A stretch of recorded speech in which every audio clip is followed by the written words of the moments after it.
Edu, é até difícil, né, da gente fazer um comentário agora, pós-jogo, depois dessa derrota acaixapante. Nossa, que vergonha, né, cara? É difícil, cara. A situação realmente é complicada.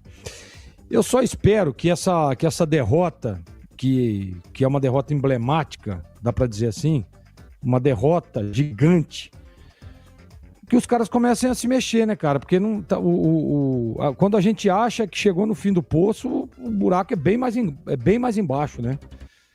Cara, não dá nem pra dizer, não dá nem pra comentar. É incomentável tudo que nós vimos hoje aqui. Eu não sei, meu amigo CH, meu parceiro aí de comentário, mas, cara, não tem o que falar. Você vai falar o quê? Vai criticar os jogadores? Mas como é que se critica os jogadores na situação que esses caras estão? Você vai criticar o treinador? Você vai criticar, por exemplo, o goleiro que acabou falhando lá no quinto gol? Você vai... Cara, não dá. É incomentável. Eu lamento muito. A gente fica muito triste, né? Porque é uma história, é um time gigantesco. Tá, olha, eu tô aqui com o meu celular, tô recebendo 1 milhão de mensagens de torcedores indignados com a situação pontepretana. Mas são muitas mensagens mesmo, né? São muitas. Que hora que esses caras vão acordar? Que hora que vão salvar a Ponte Preta? Que daqui a pouco vai fechar as portas.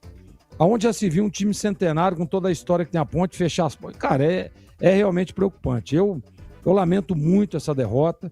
A gente esperava que seria mais uma derrota, obviamente, até pela qualidade do time do Vila, mas não que fosse dessa forma, desse jeito. Realmente foi vergonhosa. Mas o torcedor, ele que tá magoado, chateado, machucado, a gente vê, Edu, assim, é só fazer uma comparação técnica. Pega o time do Vila, tecnicamente, e pega o time da Ponte. Cara, é gigantesca. Parece, sabe o que ou não? Um time de um campeonato amador de uma cidade enfrentando um time da Série B. Essa é a nítida impressão que eu tive. Então eu lamento muito, fico muito triste, mas enquanto não houver uma reviravolta, vai ser daí para pior, Edu.